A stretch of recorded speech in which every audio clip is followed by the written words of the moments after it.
आङो देहाखौ थिग लाखिनो थाखाय आङो सानफ्रामबो 5 किल'मिटार वाक खालामो मर्निंआव ओमफ्राय एक्सारसाइज खालामो आं मोसायोबो नाटकबो खालामो दाबो बिदिनो आंनि देहायाव जेबो बेमार गैया जेबो उसुख सान्ति गैया खालि आंहा बे मेगनावल' एसे प्रब्लेम बे गरमाव आं प्रेक्टिस खालामो नालाय रेटिना पर्दा आंहा गावदों जिदों आरो दा बे मेगनाल' आंहा प्रब्लेम आरो थारमाने आंनि मेगना माने खेबथाम अपारेसन जाबाय दाबो मोजां जायाखिसै फारसे दा बिराद मोजाङैनो दं फारसेथिं नुथारला आरो दा गेलेनायाव न'खरनिफ्राय गोबां हेफाजाब दं हेफाजाब दं आंनि हासबेन्डनि माबा बिराद अबदान दं बिनि अबदानावसो आं दाबो थांनानै दं गेस एजेन्सिनि बिगोमा जानो हादों आङो आंनि हासबेन्डआ सोरगोआव थांबाय जुग जुग बेबायदि आङो बेबायदि हासबेन्डखौ फिसायखौ मोन्थों ओमफ्राय दाबो बिनि अबदानावनो आंनि देहाबो थिगैनो दं गेलेनोबो हागासिनो दं बाबा बेनो आंनि माबायदि मोनदों क'क्राझाराव बिराद मोजां आं बिनद ब्रह्मनि फंबाय फिसाजो आङो फुटबलार गोदोनिफ्रायनो जों उन्दैनिफ्रायनो गेलेबोनाय बियो आयंनिबो अबदान आयंनि गोसोनिफ्राय रना नोंसोर ओरैबायदि गेलेनांगौ ओरैबायदि नोंसोर सोलिनांगौ होननानै बिदिनो आं बेखौ सानो आरो बेखौनोबो आं मेसेज होयो जे आं दिनै 73 बोसोरसिम जेरै गेलेनानै दाबो स्ट्रं जानानै दं बेबायदिनो बयबो जाहाथे प्रेक्टिस खालामथों देहाखौ मोजाङै शरिरखौ सरसा खालामनानै मोजाङै थाथों बिदि होननानै आङो मानसिफोरनो मेसेज हरो साबायखर हरो मोजाङै थाथों होननानै आरो मा बुंबावनो बाबा बेनोसै आं दा अभयापुरि रानि इण्डियान गेस एजेन्सिनि सदाधिकारि चिरां जिल्लानि जानानै गेलेदों चिरां जिल्लानि जानानै गेलेदों क'क्राझारावथ' फैहोआखिसै बिसोरो आं 4 सननिफ्रायनो चिराङाव गेलेबाय गोदो गुवाहाटियाव थायोबा गुवाहाटिनिफ्रायनो गेलेबाय थायोमोन कामरुपनिफ्राय ओमफ्राय 4 सनाव फैनानै बेवहाय फंबायफ्राबो होनबाय चन्दन ब्रह्ममोनहाबो गासिबो आब' बाहाय गेलेनांगौ जों गोदान बेवहाय चिरां जिल्ला खालामबाय बेवहाय जों स्पर्टस दानो नंदों दानो नागिरदों बयबो ओमफ्राय हाग्रामामोनबो बयबो लिंबाय बेवहाय फैबाय जों आरो आब' सासे दं किरन बसुमतारी होननाय बेजों आंजोंनो जोङो सानैजों चिरां जिल्लाखौ गठन खालामदों आरो गेलेनायाव प्रथम दा बायद'नि देहा बारा थिग नङा दा न'आवनो दं गेलेयाखै दा बियो 80 मोनहां जाबाय आरो 80 बोसोर जाहां जाबाय दा एसे सिंनि प्रब्लेम बिराद मोजां इन्टारनेसनेल प्लेयारमोन बेबो हेमाथ्र मारियोमोन शर्टपुट मारियोमोन इन्टारनेसनेल प्लेयार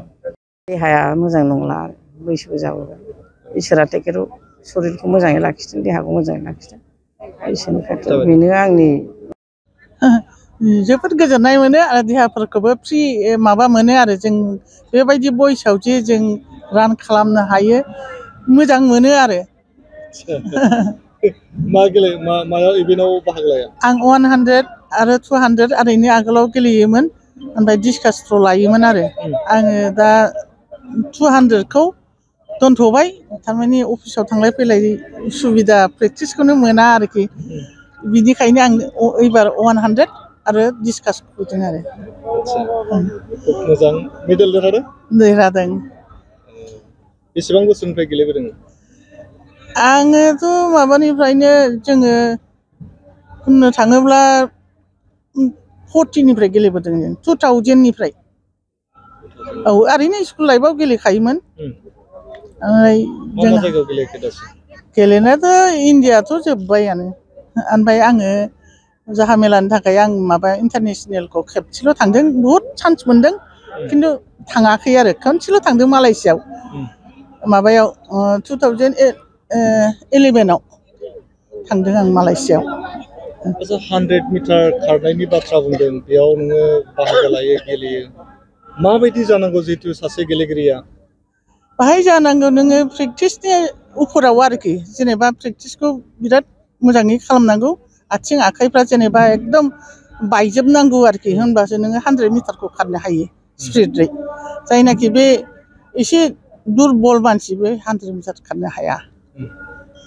एसेबां बोसोर गेलेबोबाय आरो दासिमबो गेलेगासिनो दं देहाफ्रा माबायदि दासिमबो थिगैनो दं साख्रिया बोसोरनैल'सै थेवबो थिगैनो दं देहाफ्रा जेबो उसुबिदा गैया जोंनाव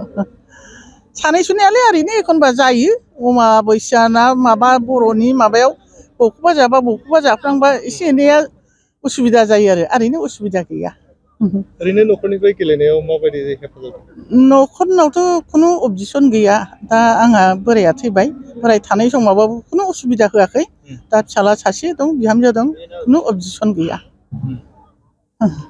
जायगायावनो गेलेनो मोननानै माबायदि मोनदों आरो जायगायाव गेलेनो मोननानै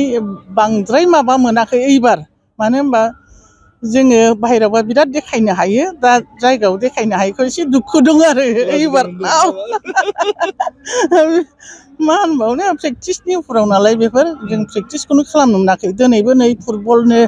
गाबोनबो माबा टिमनो ओमफ्राय खेल महारमनो फोथारानो मोनाखै जों ओरैबायदि डिस्टार्ब প্ৰথমে নমস্কাৰ জনাইছোঁ আপোনালোকৰ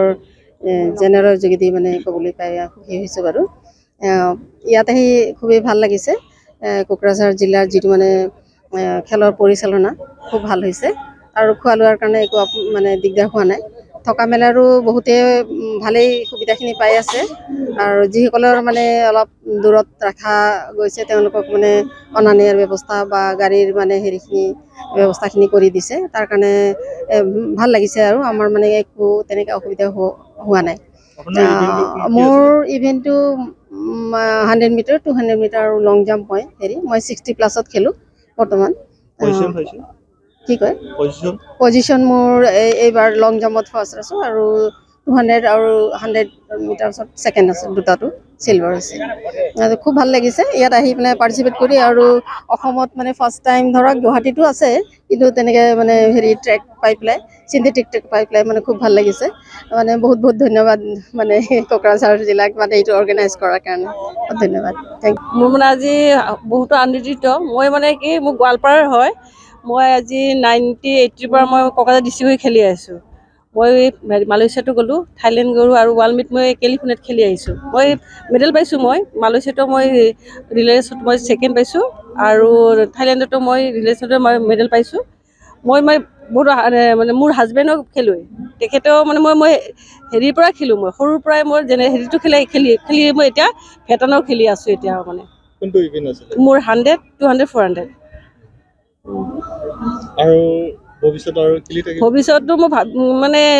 যিমানলৈকে ভগৱানে বচাই ৰাখি খেলিম বুলি ভাবি আছোঁ আৰু আচ্ছা এটা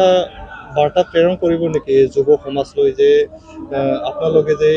ইমান ভয় তাকে মোৰ মানে কি এতিয়াতো যিখিনি মানে চৰকাৰে যিখিনি মানে ধৰ সহায় কৰিছে আমিতো সেইখিনি নাপালোৱেই এতিয়ালৈকে যিখিনি মানে আগৰ মানে খেলুৱৈক দিছে আমি সৰুৰ পৰা যিখিনি খেলিছোঁ আমি সেইখিনি পোৱা নাই এতিয়া যদি চৰকাৰে এখন মানে যিটো অলপমান হেল্প কৰে আমি যেতিয়া যাওঁ এতিয়া খেলিব নিজৰ পকেটৰ পৰা যাব লাগে যদি অলপ চৰকাৰে অলপমান যদি হেল্প কৰে মানে সেইটো কাৰণে আজি বহুত খেলুৱৈ আছে ইয়াত কিন্তু পইচাৰ অভাৱত কিন্তু বাহিৰত যাব নোৱাৰে